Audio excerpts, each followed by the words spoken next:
Hola, vamos a revisar la práctica uno que corresponde a observación histológica de testículo y de ovario. Los objetivos de la práctica en testículo es ver la espermatogénesis en el túbulo seminífero, que este es el proceso mediante el cual obtenemos espermatozoides haploides a partir de células germinales. Vamos también a hablar de las células de Sertoli, que son estas células de sostén que además de formar la barrera hematotesticular, también se encargan de dar un aporte nutricional y estructural a las células en el túbulo seminífero. Las células de Leydig que se encuentran en el intersticio testicular, que nos van a dar una función endocrina muy importante mediante la producción de testosterona. Vamos a hablar de la regulación hormonal de la espermatogénesis. Vamos a mencionar también la importancia diagnóstica de la espermatobioscopía. Esta es una técnica que, como otras técnicas de laboratorio o de microscopía, podemos utilizar como coadyuvantes en el diagnóstico de la infertilidad. En el caso de ovario nos vamos a enfocar igual en la ovogénesis, que es un proceso que pudiese sonar muy parecido a la espermatogénesis, pero con diferencias muy clave, como el hecho de que en la espermatogénesis tenemos espermatogonias que pueden realizar mitosis toda la vida. En cambio, en la ovogénesis tenemos ya directamente a los ovocitos que ya están arrestados en meiosis. Hablar de las células foliculares y células de la teca. Estas células tienen funciones endocrinas muy importantes y además de eso también forman parte del mantenimiento estructural y de la maduración funcional del ovocito. Y finalmente también vamos a mencionar regulación hormonal, haciendo una correlación con el síndrome de ovario poliquístico. Entonces, los testículos son las gónadas masculinas que se encargan de producir espermatozoides y hormonas que se encuentran suspendidos en el escroto.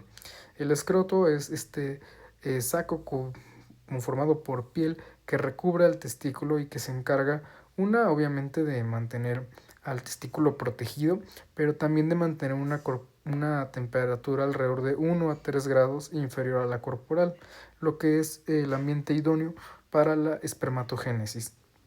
Lo primero que aquí tenemos remarcado en este esquema es la túnica vaginal. Esta es muy importante que nosotros la observemos porque va a estar conformada por tres partes.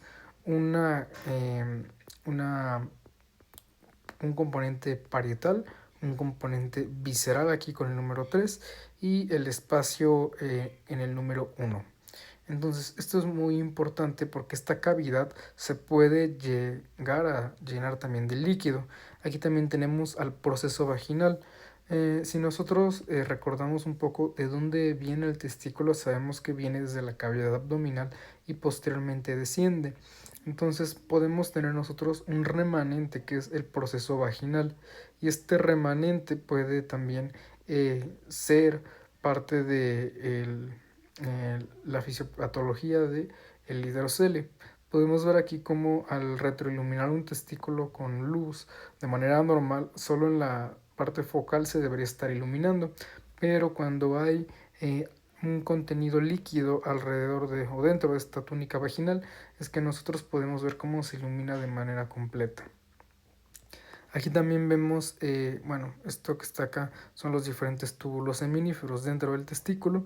Aquí tenemos a la cabeza del epidídimo, aquí ya tenemos al conducto deferente y aquí tenemos el paquete neurovascular que se encarga de dar tanto una irrigación vascular, pero también un componente nervioso al testículo. Eso es importante recordar que están separados. Por ejemplo, en procedimientos quirúrgicos como la vasectomía, únicamente se está haciendo una resección en el conducto deferente y no en la irrigación del testículo, lo cual pues explica por qué en este procedimiento no se pierde la irrigación al testículo y por tanto no se necrosa, pero también por qué puede preservarse la función endocrina del testículo. Entonces, de manera macroscópica nosotros vemos cómo se ve el testículo y si nosotros hacemos un corte transversal, ¿cómo lo veríamos? ¿No? Que es, bueno, un corte mejor longitudinal, ¿no? Entonces, aquí podemos ver a la cabeza del epidídimo y aquí podemos ver al testículo. Entonces, lo primero que nos llama la atención del testículo es que está dividido por estas como paredes que son los septos y nos da estas como cuadrículas que son los lobulillos testiculares. A su vez también vemos que hay una cápsula fibrosa que lo está rodeando, que es la túnica albuginea y túnica vascular, ¿ok? Aquí lo podemos ver un poco más iluminado para poderlo tener mejor en mente, ¿no? Ahora, volviendo a el corte longitudinal que teníamos del testículo, lo que queríamos también observar eran los lobulillos. Entonces aquí podemos observarlos ya de una forma más explícita, ¿no? Aquí tenemos 3 lóbulos, 1, 2 y un tercero. Ahora, lo que sigue también observar aquí son los túbulos seminíferos. Entonces aquí también podemos ver cómo en cada uno de estos lóbulos tenemos alrededor de 3 a 4 de estos túbulos seminíferos. Aquí únicamente estoy señalando a uno. Y aquí podemos mencionar lo mismo, y los túbulos seminíferos van a estar delimitados por epitelio germinal, donde están produciendo los espermatozoides a partir de espermatogonias. Podemos ver como también en cada uno de estos túbulos seminíferos a su periferia se encuentran células mioides, es decir, músculo liso. Ahora, aquí también podemos observar dos diferencias, ¿no? Este es un corte histológico de un testículo adulto y aquí tenemos al testículo neonatal. La principal diferencia es lo que es el túbulo y lo que es un cordón. Un cordón es cuando no tenemos una luz. Aquí tenemos una luz dentro de este túbulo y por eso pues, es un túbulo. Pero cuando no hay una luz es un cordón. Podemos también ver cómo se ven de un tamaño parecido, pero si nosotros hacemos la correlación entre cuál tamaño tiene cada uno, vemos como el túbulo mide alrededor de 200 micrómetros, que si lo comparamos con un cabello humano sería alrededor de 2 cabellos humanos. Y el cordón mide alrededor de 50 micras. Aquí lo podemos ver un poco más en relación. Aquí tenemos a las 50 micras comparados con 200 micras. La principal diferencia pues es que no hay una luz en este que es el túbulo, bueno, el cordón en el testículo neonatal o fetal. Ahora vamos a entrar ya ahora sí en la histología. Hablábamos de que teníamos músculo liso alrededor, lo cual nos permite impulsar a las espermátidas que se están formando hacia el epidídimo en este líquido testicular. También nosotros tenemos a las células de sostén, que son las células de Sertoli. Estas las vamos a poder identificar porque tienen núcleos que van a tener un nucleolo que es como afilado y que apunta hacia el túbulo. La verdad es que en esta imagen no se aprecia tanto, pero en otras imágenes que encontré en Atlas se aprecia un poco mejor. Aquí tenemos a las espermatogonias. Las espermatogonias, como dato clave, pues se encuentran en la periferia, a diferencia de los espermatócitos que ya se encuentran dentro de la barrera hematotesticular. Tenemos espermatocitos primarios y secundarios, que la diferencia es que los espermatocitos primarios están haciendo meiosis 1 y un espermatocito secundario está haciendo meiosis 2 y el espermátide ya es producto de la meiosis 2, o sea, ya son haploides. Pero la mayor parte de las veces lo que vamos a observar son espermatocitos primarios, no secundarios. Y esto se debe a que el espermatocito primario tiene una vida o un periodo de meiosis muy largo comparado al espermatocito secundario. Esto se va a caracterizar sobre todo igual por núcleos que tienen distintos pues, corpúsculos, distintos cuerpos dentro de este, pero que a su vez están como conformados de una forma más heterogénea. Aquí lo podemos ver en una representación y la verdad es que esta es muy bonita, pero no es tan sencillo de apreciar así en un corte con HI. Hay algunas técnicas de inmunohistoquímica en las que sí se puede apreciar la célula de Sertoli tal cual como se ve aquí, que está abrazando a las células, dándoles el sostén que les comentaba. También, por ejemplo, los cuerpos residuales de las espermátides los está absorbiendo la célula de Sertoli. Y eso es también una de las funciones que tiene la fagocitosis. También no solo la función nutricional o la función de la barrera hematotesticular. Ahora, otra cuestión aquí importante es que vean cómo las espermatogonias se encuentran por fuera de la barrera hematotesticular, y cuando éstas progresan al estadio de espermatocito, es que ahora sí ya se encuentran dentro de esta barrera hematotesticular. ¿Por qué ocurre esto? En la meiosis nosotros tenemos un proceso de entrecruzamiento genético y también de una disminución de la carga genética. ¿Eso qué se va a significar? Las células que se encuentran acá ya tienen una carga genética diferente a las células que se encuentran acá. Por tanto, si nosotros tenemos células del sistema inmune que viajan a través de la circulación y reconocen antígenos, es decir, moléculas características de esta nueva carga genética de estas células, las van a identificar como ajenas y por tanto pueden montar una respuesta en contra de estas. Entonces, las células de Leydig. Les comentaba que en primer lugar se encuentran en el tejido intersticial del testículo, es decir, entre los túbulos seminíferos. Son células grandes, poligonales o redondeadas, aquí las podemos ver, son muy bonitas, podemos ver aquí como literalmente es un polígono. Aquí está, aquí tiene la forma de polígono, aquí tiene la forma de polígono. Aquí en esta es la célula de Leydig, estas son células de Leydig. Por ejemplo, no todo esto es una célula de Leydig, esto muy probablemente es un túbulo seminífero que se cortó durante el procesamiento de la muestra. Entonces van a ser células grandes, poligonales o redondeadas. Es acidófilo, como podemos ver en HY. El núcleo es ovalado y también vamos a ver un nucleolo visible. Lo podemos ver acá, cómo se aprecian estos nucleolos muy visibles. Aquí se ve excelente el nucleolo, ¿no? Entonces, y también se puede apreciar los cristales de Reinke, que son estructuras que están relacionadas con el retículo endoplásmico liso, pero no siempre van a ser visibles. Ahora, si hemos tenido un poco de duda, vamos a aclararles completamente las células de Leydig. Aquí es como lo que les comentaba, y aquí ya se las delimito para que no quede ninguna duda de dónde se encuentran las células de Leydig. Ahora, células de Sertoli son células alargadas e irregulares y su contorno es mal definido. Esto es lo que les decía.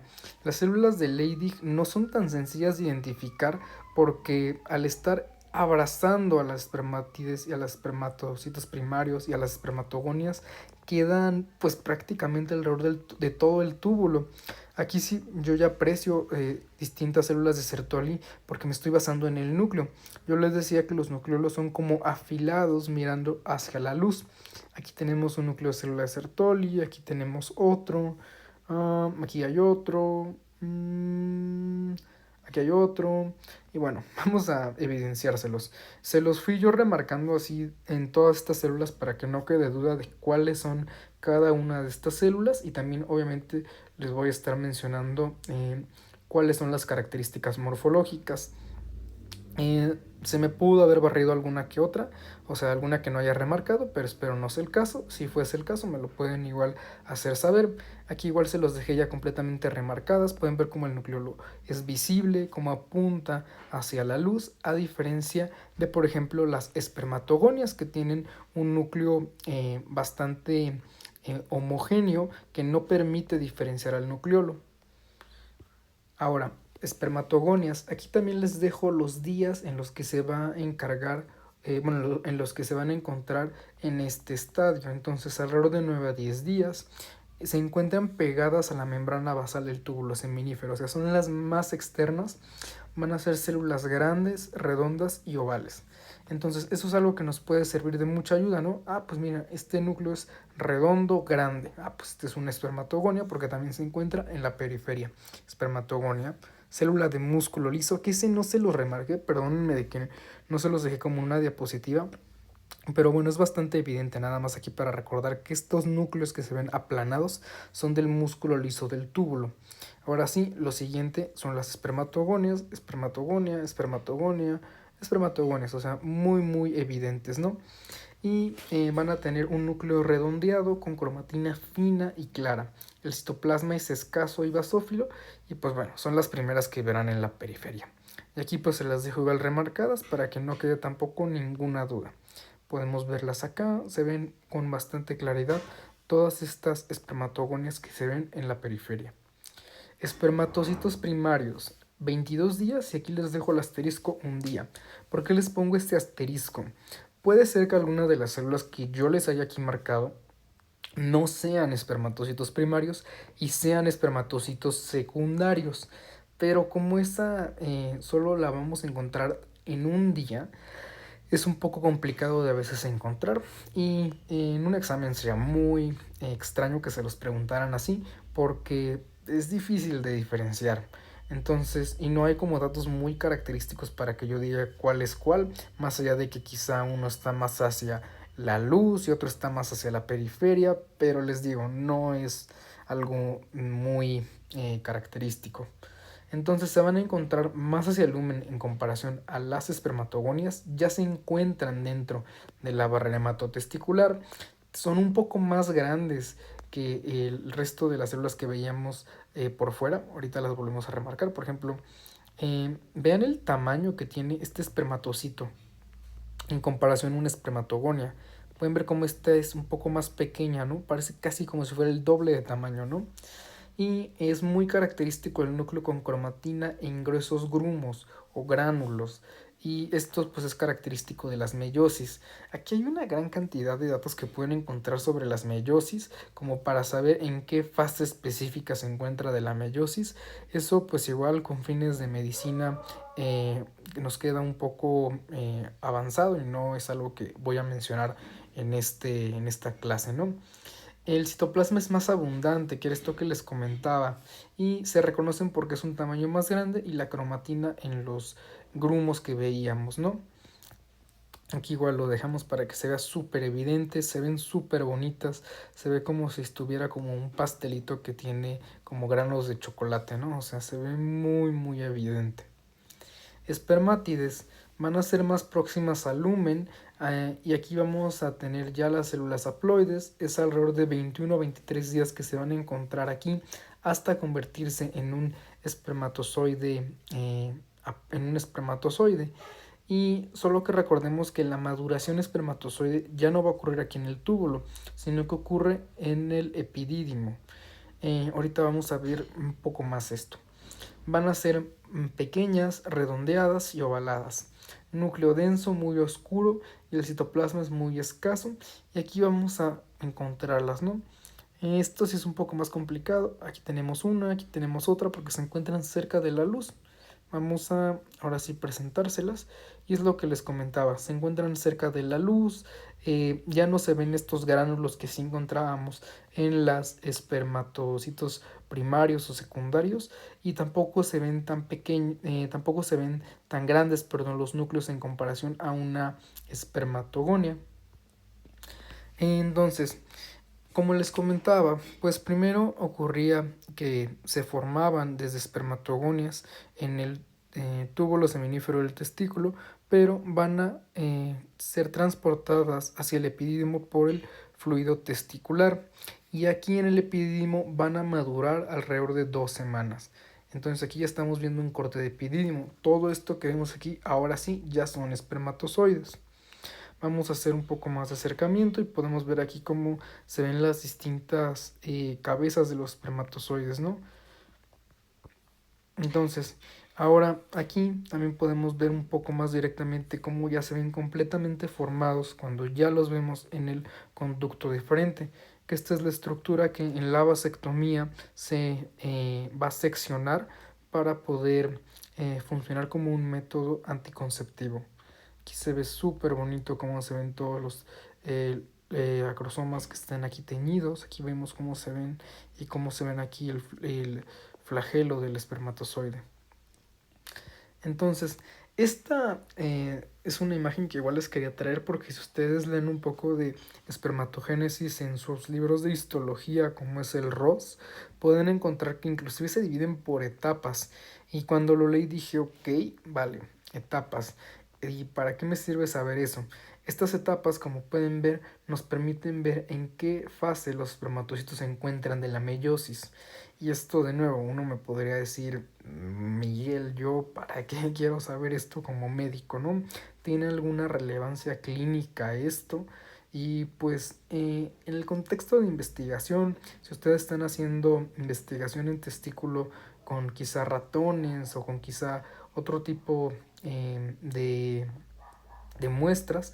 Esto les sirve porque si ustedes ven que todos los túbulos que están examinando al microscopio se encuentran arrestados en una etapa, habla de que hay algo que está deteniendo, puede ser un tóxico, puede ser un medicamento, puede ser lo que ustedes quieran que hayan agregado, pero hay algo que están ahí añadiendo que está deteniendo a a la espermatogénesis en alguna de estas etapas. Esta es la utilidad.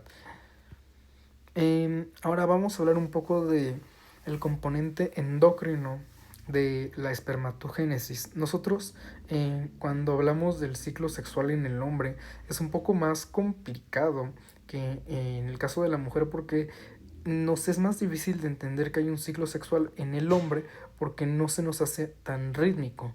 Nosotros sí podemos tener como una mejor idea de cómo funciona el ciclo sexual en la mujer, cómo funciona la menstruación, la fase secretora, la fase de ovulación, la fase proliferación. O sea, todas estas fases las podemos identificar un poco mejor. Pero en el caso aquí del hombre es un poco más, pues, digamos, más gris. Entonces vamos a primero reconocer qué hormonas forman parte de esto. La hormona liberadora de gonadotrofinas, la GnRH, se va a estar liberando del hipotálamo y esta pues va a estar haciendo efecto sobre la adenohipófisis. Y esta adenohipófisis va a estar obviamente en las células gonadotrofas, van a estar produciendo LH y FSH.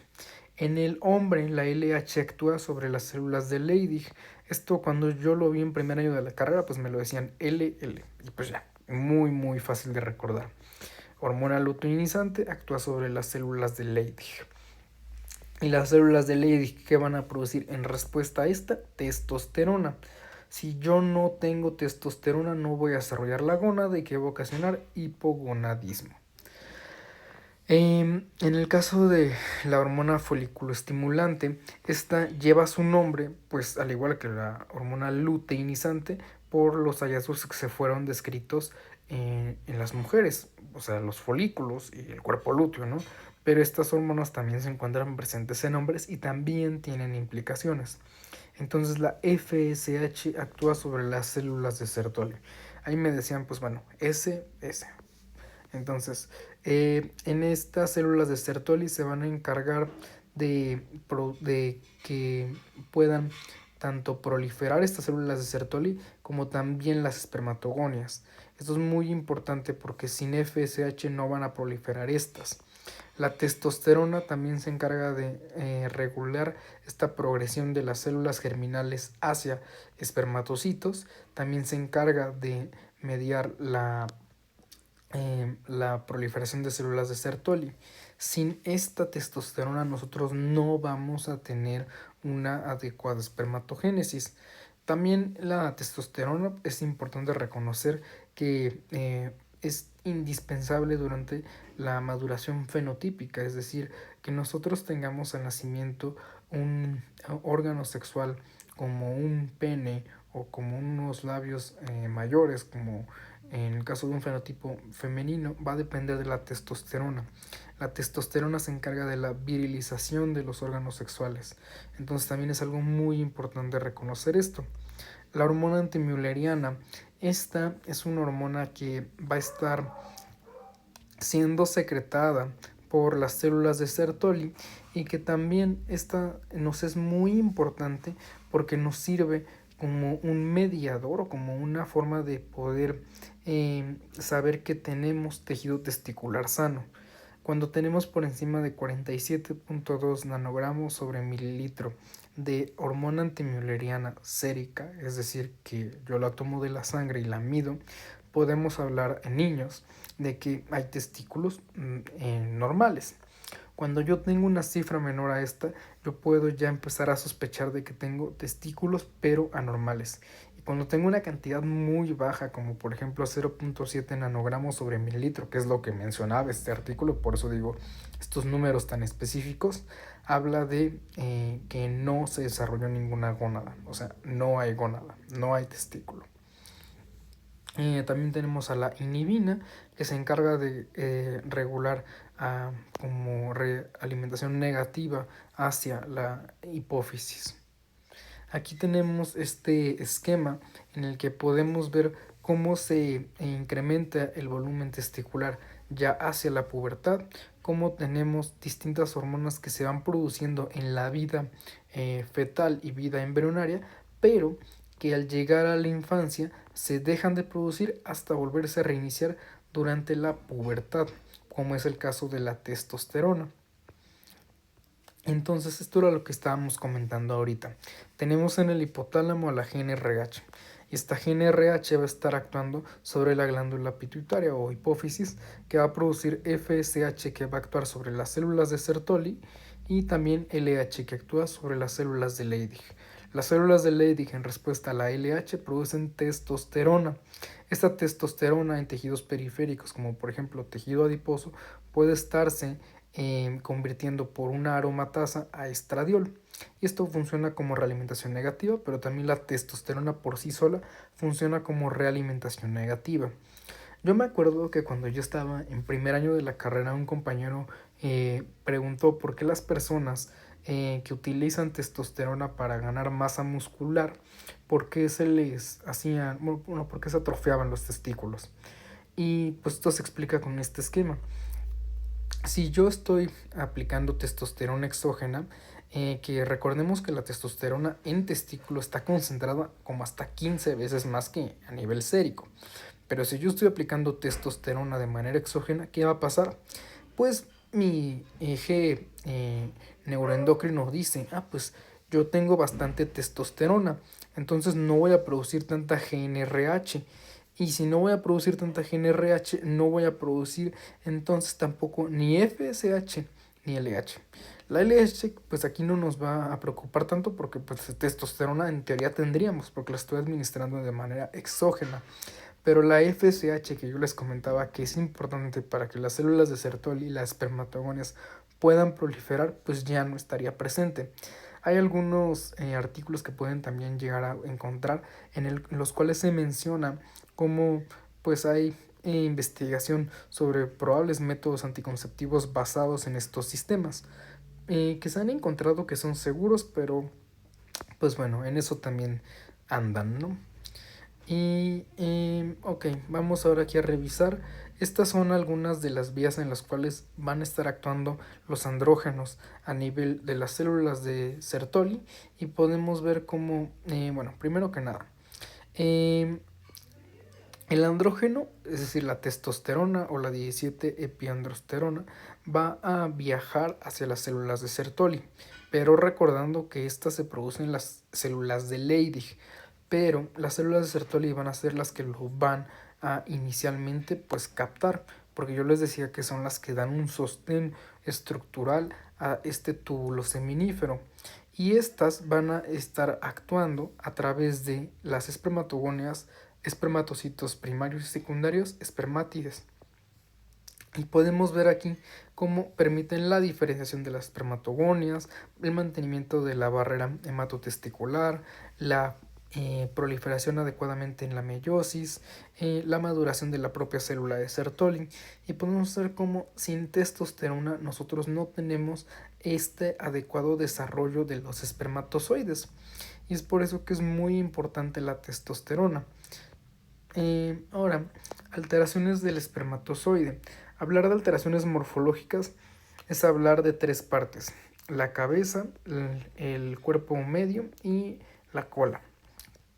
Nosotros podemos tener desde un espermatozoide acefálico, es decir, no tenemos ninguna cabeza, y vamos a recordar también que se encuentra en cada una de estas partes. La cabeza se va a formar principalmente por material genético. Para eso yo quiero el espermatozoide, para poder llegar hacia el ovocito y poder unir su pronúcleo con el pronúcleo femenino y poder formar un cigoto. También tenemos aquí un acrosoma que está formado por el aparato de Golgi. Tenemos aquí estas mitocondrias en espirales que son la vaina mitocondrial, y esto nos permite tener un sistema de propulsión para poder impulsar a su flagelo y que pueda poderse impulsar este espermatozoide. Alteraciones que podemos tener: macrospermia, una cabeza pequeña, una cabeza afilada, baculada, redondeada, amorfa, piriforme, es decir, como pera, o doble cabeza. Hay un montón también de alteraciones genéticas que se relacionan con esto. Inclusive en esta imagen venían abajo, pero ya como puede ser demasiada información ya no lo quise agregar, pero obviamente aquí en los artículos que estoy dejando como referencia lo pueden revisar sin ningún problema, ¿no? Aquí tenemos algunas de estas alteraciones, pero ya a nivel de microscopía. Aquí tenemos en la pieza media o en la vaina mitocondrial, que puede ser asimétrica, puede estar flexionada, puede estar adelgazada, engrosada, o que haya como un engrosamiento a nivel medio. Aquí lo podemos igual ver, un cuerpo citoplasmático residual, que recordemos que este citoplasma se tendría que haber absorbido en la fase de la espermátide, que todavía está como elongada, que tenemos acá, y que esto es uno de los papeles de la célula de Sertoli, poder fagocitar este citoplasma residual. Entonces vamos a regresar acá. Ok, una pieza media delgada o que está aquí doblada. Ahora vamos a hablar directamente del flagelo. Ausente, una cola corta, una cola enrollada, una cola doblada, una cola plegada, doble cola, o que aquí pone que es como un cabello. Aquí las podemos igual ver al microscopio. Cuando yo les mencionaba al inicio que también hay unos parámetros que es en la parámetros que nosotros podemos revisar en el semen y que nos pueden auxiliar en la fecundidad, son estos. Estos se basan en un manual sobre cómo se tiene que hacer el procesamiento del semen. Obviamente esto es algo un poco más específico, pero sí es importante que lo conozcamos. Hay dos manuales, uno es el de 2010 y otro es el de 2022. Probablemente en su departamental les pregunten el de 2010, pero bueno, el de 2022 tiene algunas modificaciones. Como pueden ver, ahora hablar de hipospermia es a partir de menos de 1.4 mililitros. Antes era 1.5, ahora decimos que es 1.4. O sea, se redujo un poquito este valor. Obstrucción de, ¿cuáles van a ser causas de hipospermia? Es decir, que en una eyaculación tengan menos de 1.4 mililitros, obstrucción de vesículas seminales o eyaculación retrógrada. Obstrucción de vesículas seminales, por ejemplo, en respuesta a tumores o inflamación de estas. Y eyaculación retrógrada, uno de los ejemplos más sencillos que se me ocurren es farmacológica. Hay fármacos como es la tamsulosina que se encargan de relajar el músculo liso y que son utilizados en la hiperplasia, en el crecimiento prostático obstructivo, es decir, cuando la próstata por la edad empieza a crecer y puede llegar a obstruir la uretra, ustedes utilizan medicamentos que pueden relajar este músculo del que está formado la próstata, pero también relaja el músculo de la vejiga, que puede pasar en una eyaculación, que en la eyaculación de manera normal la vejiga tendría que contraerse para que no se regrese el semen, pero si ustedes tienen un fármaco que se encarga de distender al músculo liso y entonces eyaculan, pues ¿qué va a pasar? Se regresa el semen. Esa es una de las causas por las cuales pueden tener una hipospermia. Hipersistemia, es decir, lo contrario, tengo demasiado semen, pues puede ser por inflamación prostática, es decir, prostatitis, o una vasculitis. Aquí dice vasulitis, pero es vasculitis. Oligospermia. Cuando tenemos menos de 39 millones de espermatozoides en total, hablamos de oligospermia. Oligo significa poco. Ahora, movimiento. Si menos del 42% de los espermatozoides están móviles, hablamos de que tenemos una astenospermia. O también si menos del 30% tienen motilidad. Movilidades que se puedan mover hacia cualquier dirección y motilidades que sigan una línea recta, por eso dice progresiva. Bueno, aquí hablamos de, por ejemplo, los defectos flagelares, esto que comentábamos, ¿no? Por ejemplo, si tienen doble cola, si tienen alguna alteración como que esté chueca, como que esté flexionada, como que esté plegada. También puede haber infecciones o estrés oxidativo, también se mencionaba. Vitalidad. Cuando tenemos menos del 54% de espermatozoides vivos, hablamos de necrosospermia. Formas normales menos de 4% teratosospermia. Necrosospermia, muerto. Terato, monstruo. Por eso, cuando hay menos del 4% de espermatozoides normales, es teratosospermia. Ahora, vamos a hablar de ovarios. Es igual. Gónada, femenina, par, productor de ovocitos y hormonas. O sea, similar a lo que ya estábamos mencionando en el testículo. Pero ¿qué hay de diferente? Pues femenina, ¿no? Y obviamente, pues ovocitos. Macroscópicamente, yo creo que no les había dado las medidas macroscópicas del testículo. Venían en la diapositiva, pero igual se las recalco. Vean cómo tiene la mitad de volumen que un testículo. El testículo decíamos que medía 6 por 3 por 3. Aquí tenemos 3 por 1.5 por 1.5. Es bastante más pequeño un ovario. Ahora, algo que ustedes van a oír mucho es de pacientes que llegan espantadas porque algún médico o disque médico les habrán hecho con un ultrasonido un, una revisión diciéndoles que tienen ovario poliquístico porque encontraron quistes en su ovario. ¿Y qué pasa ahí? Pues los ovarios de manera normal son quísticos. ¿Por qué son quísticos? Porque tenemos a los folículos, que dentro de estos que tienen líquido antral, que nos dan esta imagen quística al ultrasonido. Y eso no significa que tengan síndrome de ovario poliquístico. Vamos a ver un poco más adelante cómo hay criterios establecidos del síndrome de ovario poliquístico que no únicamente se basan en que haya quistes y que cuando tomamos este criterio de quistes, una, no es válido en adolescentes y otra, si bien es válido en adultos en algunos casos, porque no es necesario siempre, vamos a ver que hay un número mínimo y también hay una medida mínima de estos folículos. Así que vamos a tomar eso como punto de partida. A mí se me hace el ovario un órgano mucho más bonito y mucho más interesante que el testículo. Y eso lo digo porque ver todos los folículos primordiales que hay en la corteza, a diferencia del testículo que tenemos a nuestras espermatogenes, que son geniales porque nos permiten tener esta capacidad reproductiva toda la vida, pero ver cómo el ovario tiene ya su capacidad finita demostrado en un corte es algo impresionante, ¿no? Entonces, bueno, vamos a empezar a explorarlo, ¿no? Vamos a acercarnos más. ¿Qué vemos primero aquí? Una capa de un epitelio. Este epitelio a veces pueden llegar a escuchar que lo llaman un epitelio germinal, pero eso es un término incorrecto porque se presta confusión con el epitelio germinal que mencionábamos, por ejemplo, en el testículo. Pero ese epitelio germinal, recuerden que es por las espermatogonias.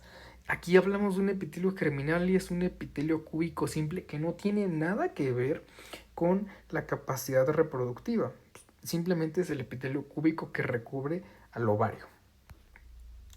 Ahora, tenemos también una túnica albuginea, como también mencionábamos que el testículo tenía una, que está formada por un tejido conjuntivo denso que va a darle un sostén y va a dar una forma al ovario. Ahora, de nuevo vamos a acercarnos un poco más y vamos a dividir en dos partes al ovario. Una corteza, no se ve el puntero, una corteza y una médula. Vamos a ver primero la corteza, en donde se están desarrollando los folículos ováricos y tenemos gran cantidad de tejido conjuntivo. Pero ¿dónde están los lechos vasculares? En la médula. Aquí los podemos ver, vasos sanguíneos. Y aquí tenemos tejido conjuntivo fibroelástico, vasos sanguíneos y linfáticos. Ahora esto es lo que yo les comentaba. Los folículos primordiales son asombrosos de ver cuando ustedes ven un ovario al microscopio. Es impresionante ver la cantidad de folículos primordiales que hay en la corteza. Entonces partíamos de esta base, ¿no? En el testículo nuestras células pueden mantener su capacidad reproductiva porque las espermatogonias se mantienen en mitosis. Pero en el caso de los ovarios, ¿qué ocurre? Tenemos folículos primordiales porque todas las ovocitos van a entrar a la meiosis desde que se encuentran en la vida fetal. O sea, es algo increíble, ¿no? Y se van a desarrollar durante la vida fetal y quedan arrestados en meiosis en diploteno 1. Aquí podemos ver cómo está el ovocito primario que tiene esta configuración 2N4C. ¿Por qué 2N4C? Porque todavía no completa meiosis 1, ya aumentó al doble su material genético, pero todavía no lo divide. Entonces tenemos 2N4C y nuestras células foliculares planas. Aquí los podemos ver. Aquí tenemos al ovocito, su núcleo, su nucleolo, sus células foliculares planas. Aquí lo podemos igual ver en un esquema, se ve mucho más bonito, ¿no? Ovocito primario, 2N4C, células foliculares planas. Eso conforma al folículo primordial. Ahora, folículo primario inicial. ¿Qué diferencia hay? Igual tenemos un ovocito primario, es decir, un 2N4C. Tenemos aquí nuestras células foliculares, pero aquí ya no son planas. ¿Qué son? Ahora son cuboidales. Y también vemos cómo se empieza a formar aquí la zona pelúcida. Esta zona pelúcida que está formada por glicoproteínas que se van a encargar de la reacción acrosómica. La reacción acrosómica es esta que nos permite que cuando un espermatozoide penetra al ovocito, ahí acaba. Nada más queremos que entre un espermatozoide. Yo no quiero que entren 4, no quiero que entren 10, no quiero ni que entren 2. Nada más queremos que entre uno. Y para que eso ocurra de manera inmediata, tenemos que cerrar las puertas completamente. Y para eso ocupamos a la zona pelúcida. Folículo secundario precoz. Todavía seguimos hablando de ovocito primario 2N4C. Tenemos dos capas de células foliculares cuboidales, pero ya tenemos a la teca interna y teca externa. ¿Qué importancia tiene esto? ¿Para qué servía la teca? La teca nos permitía, en respuesta a la hormona luteinizante, formar testosterona, es decir, un andrógeno. Oye, Miguel, pero las mujeres producen andrógenos. Sí, y van a tener andrógenos circulantes, pero en una menor cantidad porque también tienen a las células de la granulosa. ¿Y estas células de la granulosa qué tienen de importancia? Pues aquí en estas células tenemos aromatasa. La aromatasa es una enzima que nos permite la conversión de testosterona o de andrógenos a 17 beta estradiol. ¿Qué es esto? Un estrógeno. Folículo secundario en maduración. ¿Qué vemos aquí? De nuevo, seguimos viendo un ovocito primario, 2N4C. Tenemos aquí a la corona radiada. ¿Qué es la corona radiada y qué diferencia hay con la granulosa y con las células foliculares? A ver, vamos diferenciándolo, ¿no? Células foliculares, yo hablo de la corona radiada, hablo del cúmulo óforo y hablo de la granulosa. La granulosa, algunos lo van a manejar como que es lo mismo, tanto esto como esto, pero de una forma más purista, la granulosa es lo que queda ya en contacto hacia la teca. La corona radiada es la célula folicular que está rodeando al ovocito y el cúmulo óforo es lo que conecta a la corona radiada con la granulosa. Y aquí tenemos al líquido antral. Ahora, zona pelúcida, esto ya lo comentábamos, va a quedar entre las células de la granulosa o células foliculares y la teca. Ahora, esta teca también la dividimos en una teca interna y una teca externa. Aquí podemos ver ya cómo este folículo es gigante, ¿no? Y cómo está súper hermoso, cómo tenemos esta delimitación entre la teca, entre la granulosa. Ah, bueno, eso no se los he mencionado mucho de cómo lo puedo yo diferenciar. Nada más aquí se los he estado remarcando, pero ¿cómo diferencio yo la teca de la granulosa? Pues la teca son planas y se ve aquí muy, muy bonito, ¿no? Aquí se ven como si fueran como tablones de madera que van apilados y aquí como si fueran como ladrillitos, ¿no? Tenemos una teca interna aquí en verde y una teca externa en amarillo. Folículo terciario de Graf, aquí ya cambia la cosa. Ya no tenemos un ovocito primario, tenemos un ovocito secundario. Esto va a ocurrir cuando tenemos la ovulación, es decir, yo ya voy a haber seleccionado un folículo y este va a haber progresado y terminado la meiosis 1 hasta después de años de que esto había estado guardado en la vida fetal. Es que ya divide su material genético, pero ojo, lo divide de una forma desigual. Cuando nosotros vemos normalmente la división celular, hablamos de que la citocinesis es equitativa, es decir, yo le voy a dar a cada célula hija la misma cantidad de, no solo de material genético, sino también de organelos. Pero aquí el ovocito no hace eso. El ovocito se divide de una forma desigual. El anillo, eh, el anillo que va a dividir el citoplasma va a quedar de una forma desigual. Entonces, si bien el núcleo sí va a dividirse de una forma equitativa, la cariocinesis sí es equitativa porque si voy a perder la mitad del material genético, la citocinesis no lo es. Eso es algo muy importante. El anillo contráctil se desplaza y no queda en la línea media, ¿ok? Ahora, ¿qué más mencionamos aquí? Tenemos aquí nuestro antro que está gigante, tenemos aquí a las células, al resto de las células que ya habíamos comentado anteriormente. Aquí se ve increíble en esta imagen con microscopía electrónica de barrido. Regulación hormonal del ovogénesis. Ahora, nosotros mencionábamos que la teca va a estar respondiendo en base a la hormona luteinizante. Y como pueden ver, esta hormona luteinizante que va a estar desencadenando la producción de testosterona. Y esta testosterona pasa a las células de la granulosa, donde va a convertirse a estrógenos, a 17-beta-estradiol. Y esto también ocurre también en base a que tenemos inicialmente que las células de la granulosa, yo les decía que responden FSH, pero ya que estamos aquí en el folículo terciario, porque también tenemos aquí a nuestro cúmulo óforus, podemos ver cómo también desarrolla la granulosa receptores para la hormona luteinizante, permitiendo responder al pico que tenemos previo a la ovulación. Y esto que nos va a también permitir una mayor secreción de líquido antral. Ahora, esto es la correlación clínica que yo les quería hacer, que es con síndrome de ovario poliquístico. El artículo que les traigo ahorita es esta revisión que encontré en Nature, que es de síndrome de ovario poliquístico.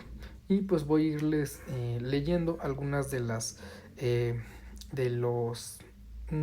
creo que partes más importantes que leí yo. Entonces, las células de la teca del ovario son el sitio primario de producción de androstenediona y de testosterona en las células aisladas de pacientes con síndrome de ovario poliquístico. Entonces, eso es indispensable. ¿De dónde están produciendo estas pacientes tanta testosterona? Tienen una teca engrosada. Esto que justo estábamos mencionando. Ahora, vamos a ver que no solo la teca va a estar engrosada, sino que también hay muchos folículos al mismo tiempo. Entonces tengo muchos folículos con tecas engrosadas, tengo mucha producción de testosterona. Ahora, La hormona luteinizante y la insulina van a ser estimuladores primarios de andrógenos, bueno, de la producción de andrógenos, en combinación con un incremento absoluto en el número de células de la teca, que puede ser consecuencia de un incremento en el número de folículos, pero también, como les mencionaba, del grosor de la teca. Y aquí podemos ver cómo esto va a crear un efecto de sinergia entre la acción de la hormona luteinizante y también que tenemos entonces en correlación con la contribución a un elevado número de andrógenos circulantes. Vamos a ver que hay folículos centrales menores a 9 milímetros que producen grandes cantidades de hormona antimülleriana. La hormona antimülleriana es una hormona que en la vida embrionaria evita que se produzca útero y se produzcan salpinges. Entonces es algo interesante saber que esta se sigue produciendo en la vida postnatal. Y esta nos va a servir porque cuando se producen grandes cantidades, ¿qué hace? Evita que puedan madurar los folículos. Es decir, si yo tengo mucha hormona antimülleriana y tengo mucha testosterona, yo voy a hacer que en vez de que solo uno madure, todos se van a empezar a detener. Y como se van deteniendo, empiezo a obtener a muchos folículos al mismo tiempo. Entonces, las células, los folículos antrales pequeños producen grandes cantidades de hormona antimülleriana, cosa que los grandes no hacen, lo cual regula el paso a un folículo preantral, que son folículos más grandes y que están asociados con receptores de andrógenos que preceden a la expresión de FSH, que era esto que podemos ver acá, previo a la expresión de FSH que tenemos acá. Entonces, y bueno, el exceso de folículos de antro pequeño con un exceso de antimülleriana puede ser normal en condiciones como en mujeres normandrogénicas, sobre todo en la adolescencia. Por eso también les decía que en la adolescencia no se basan en en esta parte de qué tantos folículos hay. Esta es la interacción endocrina que tenemos. Tenemos aquí a la quispeptina. La quispeptina son unas neuronas que van a interactuar con con las hormonas que producen GnRH en hipotálamo. El hipotálamo va a estar produciendo pulsos de GnRH, es decir, algo así como un código Morse. Es un pup, pup, pup, pup. Cuando estamos teniendo pulsos rápidos, ¿qué voy a estar produciendo? Hormona luteinizante. Es decir, si tenemos pulsos así de GnRH, ¿qué estoy haciendo? Voy a estar estimulando hormona luteinizante. Voy a producir LH. Si los pulsos son lentos, voy a producir FSH. Pup, pup, pup, FSH. Pup, pup, pup, pup, pup, LH. Entonces, ya habíamos mencionado la LH sobre qué va a actuar, sobre la teca. Entonces, ¿esto qué va a ocasionar? Que la teca se engrose. Si la teca se engrosa, aumenta la testosterona. La testosterona también aumenta la producción de insulina y también aumenta la resistencia a la insulina porque el tejido está diciendo, oye, tengo mucha insulina, voy a empezar a dejar de ser tan sensible. Es como cuando das mucho amor, empieza a dejar de ser tan sensible a ese amor, ¿sabes? Entonces, ahora vemos cómo aquí también tenemos que la FSH que tenía que estar actuando sobre las células de la granulosa está a la baja. Entonces tenemos una gran cantidad de LH, tenemos una gran cantidad de testosterona y por tanto, ¿qué más está pasando? Tenemos una gran cantidad de hormona antimülleriana. ¿Y esto qué va a ocasionar? Que empezamos a tener varios folículos que están detenidos. Son varios porque tenemos un exceso de testosterona y de AMH que comentábamos que ¿qué hacían? Detenían esta progresión, pero siguen madurando muchos a la vez porque sí tenemos bastante LH. Entonces siguen madurando. ¿Qué más ocurre aquí? Quiero que vean cómo la hormona antimülleriana inhibe el paso de testosterona a estradiol. Va a estar inhibiendo a la aromatasa. Y esta aromatasa, ¿dónde decíamos que se encontraba? En la granulosa. Entonces también la acción de la granulosa está siendo afectada. Esto es cómo se va a dar el manejo, el diagnóstico. Yo les decía que en adolescentes se basan en criterios químicos de hiperandrogenismo o clínicos, es decir, hay escalas en las cuales se busca hirsutismo, es decir, la aparición de vello, por ejemplo, facial, vello abdominal con un patrón masculino, o, por ejemplo, también nos podemos basar en medidas de testosterona libre. Si tenemos ya esto positivo, pues ya tenemos un criterio, que es hiperandrogenismo. Y el otro es disfunción ovárica, que tengamos ciclos menstruales irregulares, es decir, que duren o menos de 21 días o más de 35 días y que hayan sido posterior a 3 años de la menarca. Esto es importante porque los primeros 3 años de la menarca no son regulares. Entonces, si yo tomo este dato, pues ya aquí como que puedo yo encasillar a muchas pacientes que no tengan síndrome de ovario poliquístico.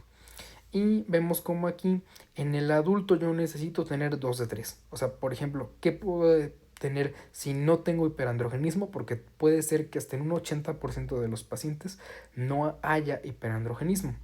Y que sí pueden tener la morfología de ovario poliquístico. Es decir, tenemos más de 20 folículos antrales entre 2 a 9 milímetros, que esto que comentábamos son folículos pequeños. O que tengamos algunos mayores a 10 centímetros cúbicos, o directamente la antimülleriana, que era esto que también mencionábamos que se producía y que los detenía los folículos ováricos. Pero esto, recuerden, solo aplica en adultos. En adultos yo sí puedo tener 2 de 3 de estos o los 3, pero en adolescentes nunca utilizan este criterio, ¿vale? Y bueno, aquí nada más les dejo. Estos de los criterios de Rotterdam son lo que ahorita ya mencionábamos: condiciones hormonales, manifestaciones clínicas, perfil hormonal. Vamos a ver cómo también se van a relacionar con alteraciones como pueden ser la resistencia a la insulina. Y la resistencia a la insulina que nos puede ocasionar mayor riesgo de diabetes y mayores desenlaces cardiovasculares negativos. Infertilidad también. Pueden ver cómo inclusive algunas de las terapias que se utilizan en clínicas de fecundidad es administrar FSH para romper como este patrón, y esto se puede hacer de manera con muy buen éxito. Hirsutismo, anovulación, alopecia. La alopecia se da por un exceso de andrógenos, como por ejemplo eso de que los hombres nos quedamos pelones, pues por eso, ¿no? Porque tenemos mucho andrógeno libre. En el caso de la alopecia androgenética, que hay otro tipo de esos, hay otros tipos de alopecia, pero en general por eso dije los hombres. Acné, también el acné es algo que sobre todo es en respuesta a la testosterona. También por eso pueden ver como los hombres en la adolescencia tenemos unos casos de acné muy feos. Y perfil de laboratorio y gabinete, por eso es muy importante pedir la testosterona, para yo ahí confirmar o tener uno de los criterios, ¿no? En realidad podrían únicamente basarse en la clínica si ya tienen el hirsutismo y no requieren de la confirmación por testosterona, pero generalmente sí van a ver que se pide esto. Niveles de LH y FSH, bueno, esto también varía. En general van a tener un índice LH-FSH mayor de LH a FSH, o sea, tenemos mucha LH, poca FSH, pero esto no siempre es así. ¿En qué casos no va a ser así? En pacientes con obesidad, generalmente el índice puede estar normal. En pacientes con peso normal, aquí sí podemos tener lo clásico, que es LH alto, FSH bajo. Progesterona también se llega a pedir. Glucemia, esto se pide porque queremos nosotros descartar que tengamos esta resistencia a la insulina o directamente ya diabetes. Tratamiento pues es similar aquí a lo que vamos a tener en resistencia a la insulina, que son cambios en el estilo de vida. Podemos aquí hablar de metformina como parte de la diabetes. También aquí hablamos de si es deseo de embarazo, cambia el tratamiento a utilizar, por ejemplo, los anticonceptivos, ¿no? El etinilestradiol. Y aquí pues podemos ver directamente cómo se ven diferentes los ovarios en ultrasonido transvaginal normal, y cómo tenemos el folículo dominante, y cómo aquí tenemos múltiples folículos en un caso ahora sí de ovario poliquístico. Y bueno, pues eso sería la revisión de las prácticas. Si tienen alguna duda, por favor mándenmela y la podemos comentar para poderla checar y aclarar.